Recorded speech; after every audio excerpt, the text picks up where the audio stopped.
A produção de etanol está em alta no Brasil. A oferta deve chegar a 34 bilhões de litros em 2019 e 2020. O etanol de milho contribui com fatia significativa para o crescimento e deve chegar a 20% do total do biocombustível até 2028.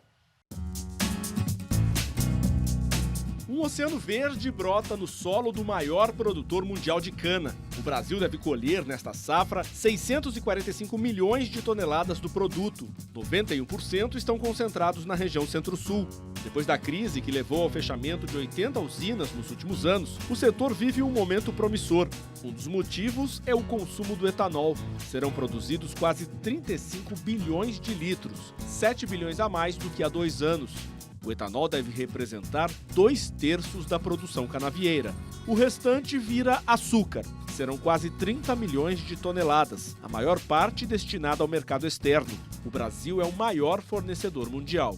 Na atual safra, os produtores repetem uma estratégia que vem dando certo. O fim do subsídio aos preços da gasolina em 2015 deixou o etanol mais competitivo, o que impulsionou o mercado interno. A participação do produto na matriz de combustíveis cresce também em outros países, como França e Finlândia.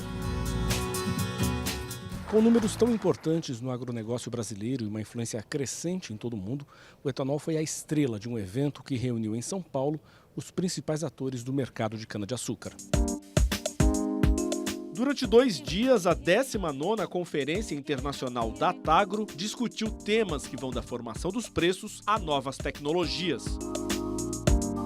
Pela primeira vez em 40 anos, começa a haver a possibilidade de previsibilidade dentro desse setor e de uma regra de mercado que vai privilegiar a meritocracia. Eu estou otimista, sim. E acredito que o crescimento do interesse pelo uso do etanol em vários países, principalmente Índia e China, vai fazer com que gradualmente essas distorções do mercado de açúcar sejam reduzidas e com isto seja dada maior condição de competição para aqueles produtores que são efetivamente competitivos no mercado, como são os produtores brasileiros, que têm sofrido por essas distorções de mercado. Mas o Brasil ainda tem um longo caminho para ampliar o mercado de etanol lá fora. As exportações devem atingir quase 2 bilhões de litros. Isso é apenas 6% do total produzido e bem menos que os 5 bilhões registrados em 2008. A queda é explicada pela presença mais frequente do etanol nos tanques dos carros brasileiros. Embora a indústria nacional esteja direcionando uma proporção crescente das canas para a produção de etanol, o consumo de etanol está absorvendo todo esse direcionamento para a produção de etanol. Então está sobrando menos volume excedente para exportar. Haveria mercados para o Brasil exportar? Sim, há mercados em vários países. Índia, China, Filipinas, Japão, Coreia, Europa, Estados Unidos para o mercado da Califórnia, que paga prêmio. Mas o fato é que o mercado brasileiro também está muito vigoroso. Parte disso se deve ao RenovaBio. Aprovado no final de 2017, ele deve entrar em pleno vigor no ano que vem. O RenovaBio, Política Nacional de Biocombustíveis, tem por objetivo oferecer uma matriz nacional de combustíveis mais limpa, por meio do aumento da participação dos biocombustíveis, dando previsibilidade aos agentes de mercado e orientando investimentos em expansão da produção. Seremos os pioneiros, mais uma vez, oferecendo ao mundo um produto acessível a todos e alinhado com as necessidades globais de redução da intensidade de carbono do setor de transportes. Nós estamos entre o setor que é exemplo de sustentabilidade não só para o Brasil, mas para o mundo. Como mencionou o meu colega ministro Bento Albuquerque, na viagem que estivemos no G20, no Japão, o etanol, o programa, todo o programa brasileiro, o RenovaBio, enfim, tudo que nós temos feito tem sido reconhecido e enaltecido pela comunidade internacional no aspecto ambiental, energético, estruturalmente falando. Ao privilegiar a busca por eficiência energética, a Política Nacional de Biocombustíveis promete dar maior eficiência e competitividade ao setor, reduzindo custos. Como resultado, novos investimentos devem vir por aí. 2 usinas serão abertas no primeiro semestre de 2020 para produzir etanol a partir do milho, em Mato Grosso. O estado concentra 75% da produção com base neste cereal, processado atualmente em 11 usinas do país. Num trajeto de 250 quilômetros, o corredor mato-grossense do milho marca a presença em 4 cidades. São 2 usinas em Nova Mutum, uma em Lucas do Rio Verde, outra em Sorriso e mais uma em Sinop. O milho deve representar 5% da produção brasileira de etanol, quase 1,5 bilhão de litros na safra atual. Para o ano que vem, este número deve aumentar para 2 bilhões. A expectativa é que o etanol de milho responda por 20% da produção total de etanol do país em 2028.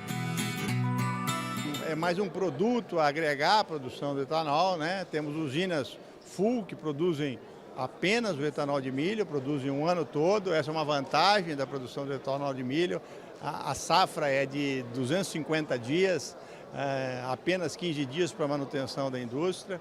E é uma viabilidade também para as usinas de produção de etanol de cana, que podem se tornar flex com investimento um pouco mais baixo e processar a cana na sua safra normal e no final, no período da entre-safra, produzir etanol de milho. As vantagens não param aí. Segundo o presidente da UNEM, o etanol de milho é mais produtivo, o que compensa o custo maior em relação à cana. Para cada tonelada de milho, são 420 litros de etanol. Além disso, ele movimenta outras cadeias. A mesma tonelada de milho gera, por exemplo, 300 quilos de farelo para a ração animal. E a hora que você junta toda esta receita de todos esses produtos à base do milho, que são cogerados junto com o etanol, você tem aí uma grande atratividade, uma grande rentabilidade do negócio. Nos Estados Unidos, quase metade da colheita de milho vira etanol. É de lá que vem o produto que abastece o Nordeste. Por isso, o setor sucroalcooleiro espera tanto a conclusão da BR-163. A rodovia permitiria escoar toda a produção do Centro-Oeste para a região Norte e Nordeste, ampliando o mercado brasileiro. E para quem já ficou pensando na possibilidade de faltar milho para aquela tradicional pipoquinha no cinema, não é preciso se preocupar. Para fazer etanol, usa-se o chamado milho de segunda safra. É uma segunda safra numa mesma terra, então você tem uma alta disponibilidade com um custo muito bom por ser segunda safra, aproveita todos os insumos, todos aqueles tratos culturais da cultura da soja e se cultiva o milho. Então acreditamos aí que com uma produção aí de 100 milhões de toneladas de milho no país, Mato Grosso com 30 milhões de toneladas, ainda essa produção de etanol é menos de 20% do milho disponível para Mato Grosso. Acreditamos aí num segmento que vai crescer muito nos próximos anos e possa trazer crescimento econômico, social e desenvolvimento da verticalização da produção do milho. E no momento em que o Brasil comemora 40 anos do protocolo para a produção de veículos a álcool, o olhar se volta para o futuro. O Ministério da Agricultura projeta para os próximos 10 anos um aumento de quase 27% da produção de cana, mais que o dobro do registrado na última década. Se este cenário se confirmar, o país deve praticamente dobrar a produção de açúcar para quase 52 milhões de toneladas e aumentar em 50% a de etanol, atingindo entre 47 e 50 bilhões de litros. O programa